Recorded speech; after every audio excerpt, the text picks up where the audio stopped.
7.3, use functions involving e. E is just a number. Just like we know pi is approximately 3.14, e is another special number in math. And you'll basically have to remember up to about that much accuracy. We're going to graph and use functions involving this special number.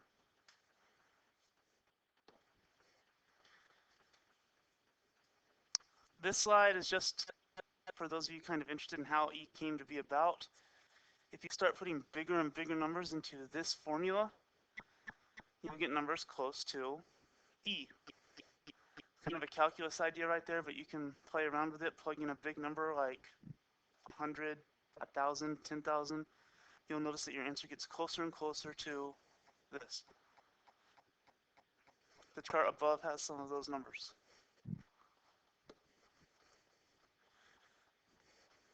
Before we look at example 1, let's take our first side quest.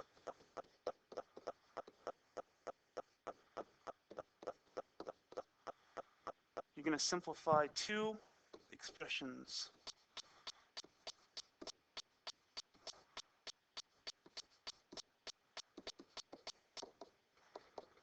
Go ahead and pause the video and use your Algebra 1 skills to simplify both of these expressions. Hopefully you added the 2 and the 4. 2 plus 4 is 6. Over here, hopefully you reduced the 3 and the 12 to 1/4. And you should have known that because the bases were the same, we get to subtract exponents. We end up with x to the negative 3 on top,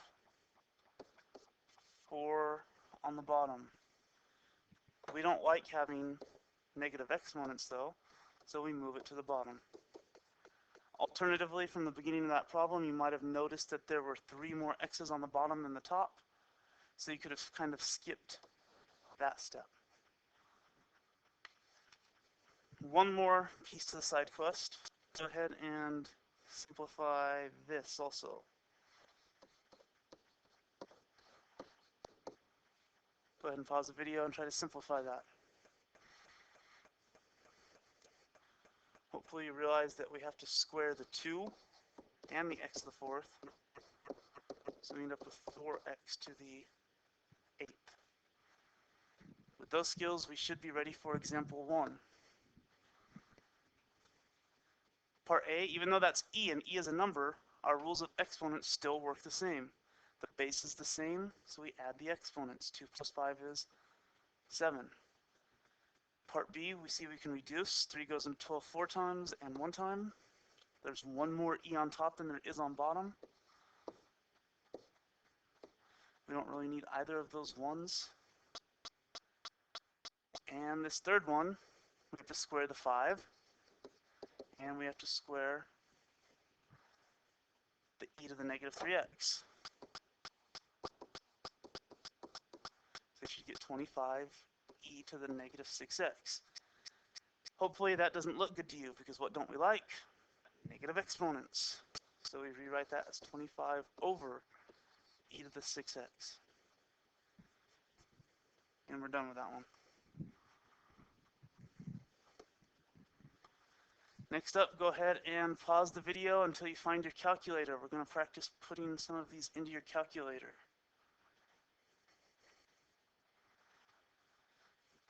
There's actually an E button on every scientific calculator. Look for the button that says LN. It's probably right above it.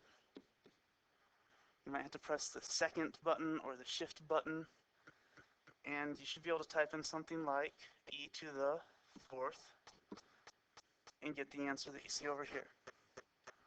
Some of you have calculators that don't have this button right here. So in your calculators, you might have to type in e and then press the x to the y or the y to the x, whatever your calculator has. Then your exponent, and you should still get that 54 point whatever.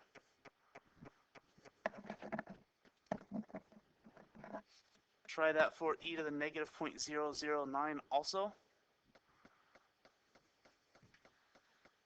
One thing you should keep in mind if you are putting in a fraction, this isn't anything new.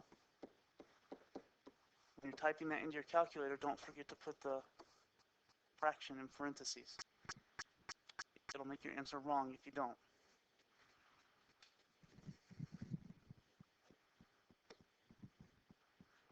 Go ahead and pause the video and simplify all of these and use a calculator to evaluate e to the 3/4. Don't forget, we don't want any negative exponents in our final answers.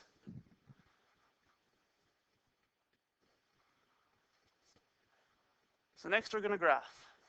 E is just a number, remember, about 2.71. So if we're going to graph these, it makes sense that it's going to be exponential growth if we graph y equals e to the x, because that base, e, is bigger than 1.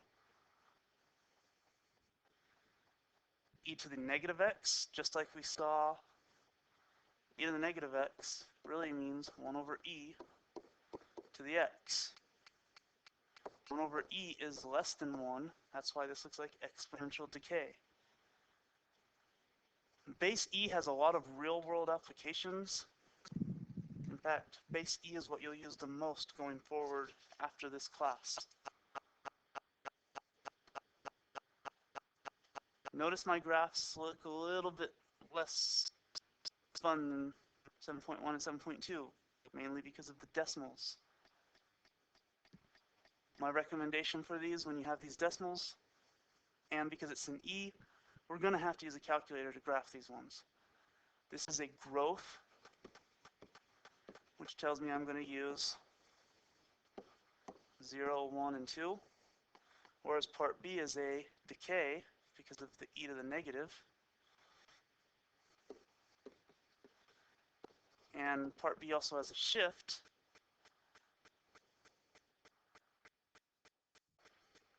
and that shift is kind of confusing.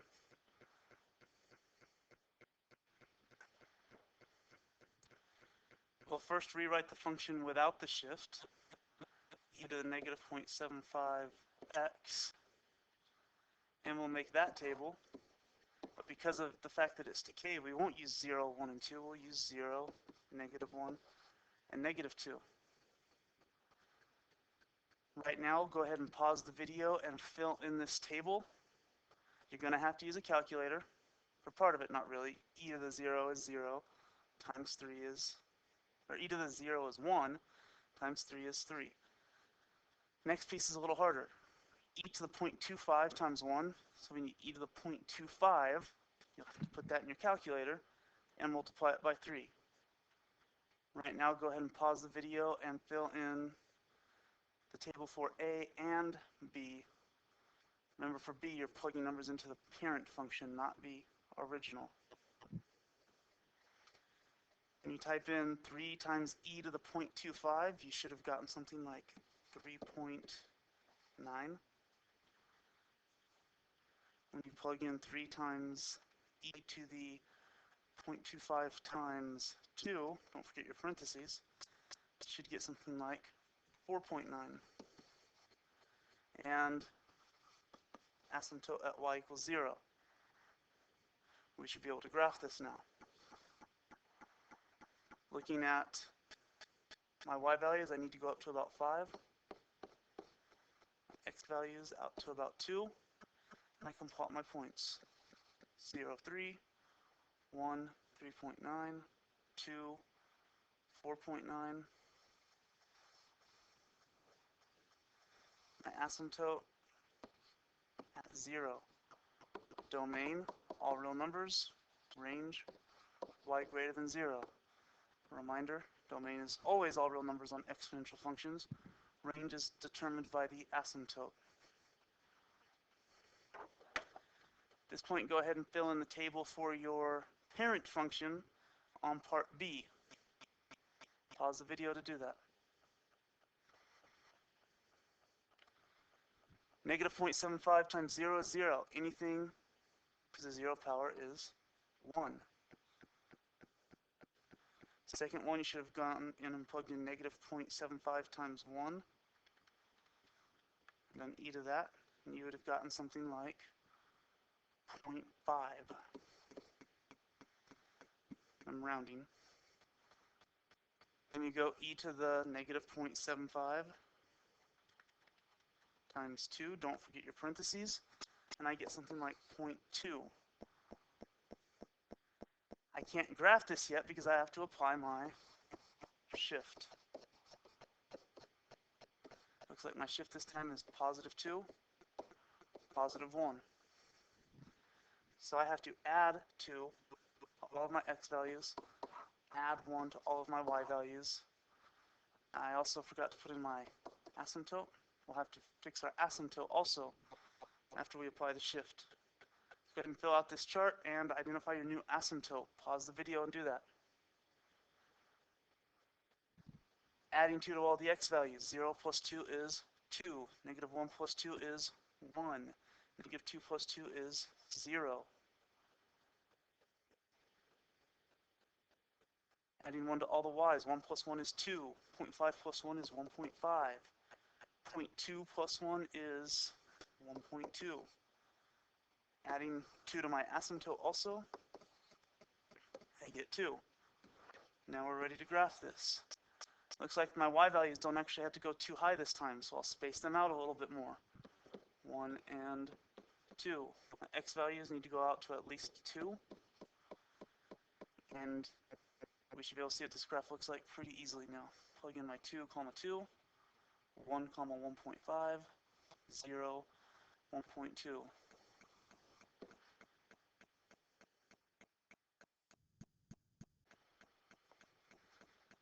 Abort, abort. Good job for those of you who caught my mistake.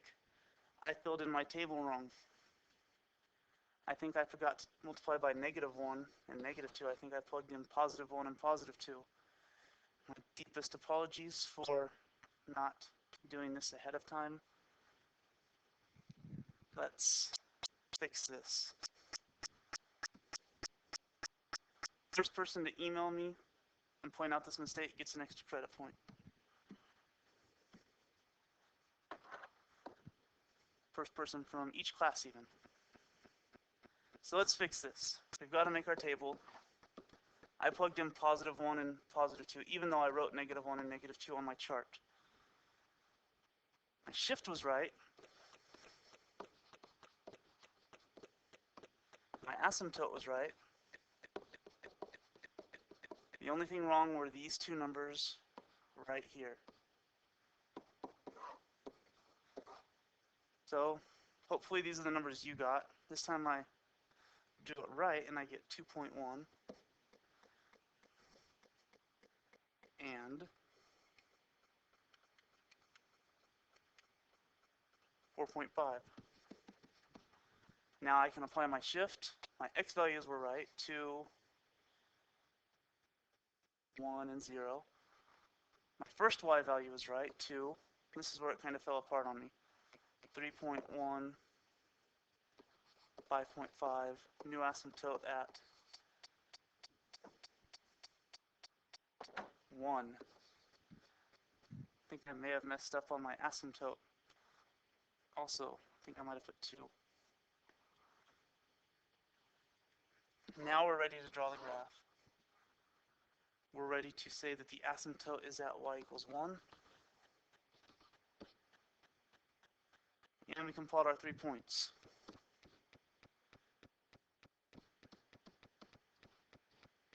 We got to put a point at 2, 2, 1 at 3.1, and 0, 5.5. When we draw this graph, we should see that it has the decay feature.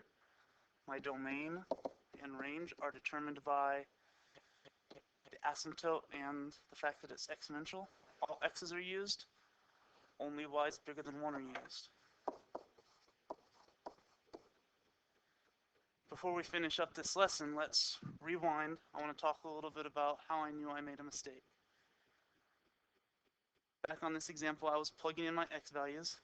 My first warning that I made a mistake was that I started drawing this curve, and I thought to myself, wait a second, that looks like exponential growth. But I knew my problem had to be decay. That was my first red flag. My second red flag is I thought my asymptote was supposed to be at y equals 2, which is up here. That didn't seem to make sense for the graph I'd drawn either. So I went back and analyzed what I might have done wrong, and I finally realized that my problem was right here. I plugged in positive 1 and positive 2 instead of negative 1 and negative 2.